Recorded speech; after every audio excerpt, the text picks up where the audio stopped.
കേരളത്തിൽ ഇപ്പോൾ ഏറ്റവും വലിയ ചർച്ചയായി മാറിയിരിക്കുന്നത് KSRTC ബസ്സുകളിൽ സ്ത്രീകൾക്ക് സൗജന്യ യാത്ര അനുവദിക്കുമോ എന്ന കാര്യമാണ്.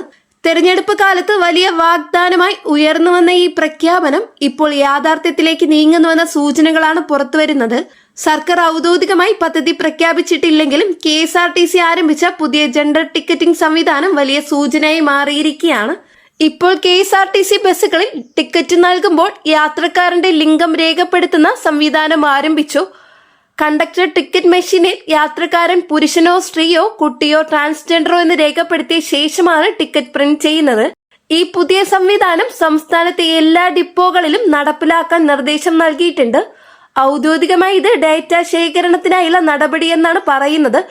എന്നാൽ രാഷ്ട്രീയ കേന്ദ്രങ്ങളിലും ഗതാഗത വകുപ്പിനകത്തും ഇത് സ്ത്രീകൾക്ക് സൗജന്യ യാത്ര നടപ്പിലാക്കാനുള്ള ആദ്യ പടിയാണെന്ന വിലയിരുത്തലാണ് ശക്തമാകുന്നത്. കേരളത്തിൽ പ്രതിദിനം ഏകദേശം 30 ലക്ഷം ആളുകളാണ് KSRTC ബസ്സുകളിൽ യാത്ര ചെയ്യുന്നത്. അതിൽ ഏകദേശം 19 ലക്ഷം യാത്രക്കാരും സ്ത്രീകളെന്നാണ് കണക്കുകൾ സൂചിപ്പിക്കുന്നത്. KSRTCയുടെ ദിവസ വരുമാനത്തിൽ വലിയൊരു വിഹിതം സ്ത്രീ യാത്രക്കാരിൽ നിന്നാണ് ലഭിക്കുന്നത്. ഏകദേശം 7 മുതൽ 10 കോടി രൂപ വരെയാണ് പ്രതിദിന ടിക്കറ്റ് വരുമാനം. അതിൽ 5 മുതൽ 6 കോടി രൂപ വരെ സ്ത്രീകളിൽ നിന്നുള്ളതെന്നാണ് റിപ്പോർട്ടുകൾ പറയുന്നത്. അതിനാൽ സ്ത്രീകൾക്ക് പൂർണ്ണമായും സൗജന്യ യാത്ര അനുവദിച്ചാൽ KSRTCക്ക് വലിയ സാമ്പത്തിക ബാധ്യത ഉണ്ടാകുമെന്ന ആശങ്കയും ജീവനക്കാരിലും സാമ്പത്തിക വിദഗ്ധരിലും ഉയരുന്നുണ്ട്. അതേസമയം സാധാരണ ജനങ്ങളിൽ ഈ പദ്ധതിക്കായി വലിയ പിന്തുണയാണ് ഉയരുന്നത്. തമിഴ്നാട്, കർണാടക, തെലങ്കാന തുടങ്ങിയ സംസ്ഥാനങ്ങളിൽ സ്ത്രീകൾക്ക് സൗജന്യ ബസ് യാത്ര നടപ്പിലാക്കിയതിനു ശേഷം കേരളത്തിലും അതേ ആവശ്യം ശക്തമായി ഉയർന്നിരുന്നു. പ്രത്യേകിച്ച് വീട്ടമ്മമാർ, വിദ്യാർത്ഥിനികൾ, ദിവസേന ജോലി ആവശ്യത്തിന് യാത്ര ചെയ്യുന്ന സ്ത്രീകൾ എന്നിവർക്ക് ഇത് വലിയ ആശ്വാസമാകുമെന്നാണ് വിലയിരുത്തൽ. പല സ്ത്രീകളും ഇന്ന് സ്വകാര്യ ബസ്സുകളിലോ ഓട്ടോകളിലോ വലിയ തുക ചെലവഴിച്ചാണ് യാത്ര ചെയ്യുന്നത്. ദിവസവും ജോലി സ്ഥലങ്ങളിലേക്ക് പോകുന്ന സ്ത്രീകൾക്ക് മാസം ആയിരങ്ങൾ ചെലവാകുന്ന സാഹചര്യത്തിലാണ് ഈ പദ്ധതി വലിയ സഹായകമാകുമെന്ന് പറയപ്പെടുന്നത്. കുടുംബ ചെലവുകൾ നിയന്ത്രിക്കാൻ പോലും ഈ പദ്ധതി സഹായിക്കുമെന്ന് സാമൂഹ്യ പ്രവർത്തകരും അഭിപ്രായപ്പെടുന്നു. പക്ഷേ മറുവശത്തെ KSRTCയുടെ ഇപ്പോഴത്തെ സാമ്പത്തിക സ്ഥിതി അത്ര ശക്തമല്ല. ശമ്പള വിതരണം, ഡീസൽ ചെലവ്, ബസ് അറ്റകുറ്റപ്പണി, പെൻഷൻ കുടിശ്ശിക എന്നിവയിൽ ഇപ്പോഴും വലിയ പ്രതിസന്ധികൾ നിലനിൽക്കുകയാണ്. പലപ്പോഴും സർക്കാർ സഹായം ലഭിച്ച ശേഷമാണ് ശമ്പള വിതരണം നടക്കുന്നത്. ഈ സാഹചര്യത്തിൽ സൗജന്യ യാത്ര നടപ്പിലാക്കിയ സർക്കാർ പ്രതിമാസം വലിയ സബ്സിഡി നൽകേണ്ടി വരുമെന്നതാണ് പ്രധാന വെല്ലുവിളി. ഇതിനിടെ KSRTC പുതിയ പരിഷ്കാരങ്ങളും ആരംഭിച്ചിട്ടുണ്ട്.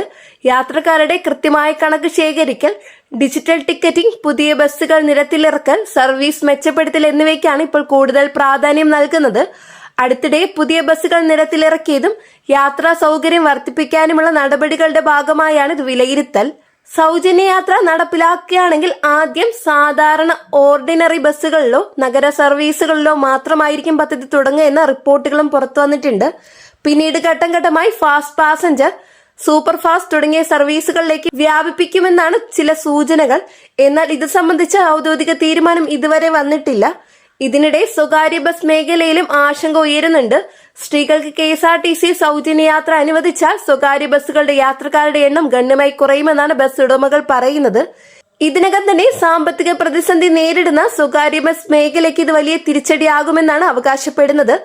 സ്വകാര്യ ബസ്സുകളും KSRTCയും ഒരുപോലെ നിലനിൽക്കേണ്ടതുണ്ടെന്നും ചില ഗതാഗത വിദഗ്ധർ അഭിപ്രായപ്പെടുന്നു. KSRTC ജീവനക്കാരുടെ യൂണിയനുകളും ഈ വിഷയത്തിൽ വ്യത്യസ്ത അഭിപ്രായങ്ങളാണ്. ചിലർ പദ്ധതി ജനങ്ങൾക്ക് ഗുണകരമാകുമെന്നും പറയുമ്പോൾ മറ്റു ചിലർ ഇത് കോർപ്പറേഷന്റെ സാമ്പത്തിക ബാധ്യത കൂട്ടുമെന്നാണ് മുന്നറിയിപ്പ് നൽകുന്നത്. സർക്കാർ നേരിട്ട് സബ്സിഡി നൽകാതെ പദ്ധതി നടപ്പിലാക്കാൻ ശ്രമിച്ചാൽ KSRTCക്ക് അത് താങ്ങാനാകില്ലെന്നാണ് അവരുടെ വാദം. അതേസമയം ജനങ്ങൾക്കിടയിൽ ഇപ്പോൾ വലിയ പ്രതീക്ഷയാണ് നിലനിൽക്കുന്നത്. പ്രത്യേകിച്ച് വീട്ടമ്മമാർക്കും വിദ്യാർത്ഥിനികൾക്കും ദിവസേന ജോലിക്ക് യാത്ര ചെയ്യുന്ന സ്ത്രീകൾക്കും ഈ പദ്ധതി വലിയ സഹായമാകുമെന്ന് കരുതപ്പെടുന്നു. പലരും ഇതിനകം സോഷ്യൽ മീഡിയയിലൂടെ സർക്കാരിനോട് പദ്ധതി ഉടൻ പ്രഖ്യാപിക്കണമെന്ന് ആവശ്യപ്പെടുന്നുണ്ട്.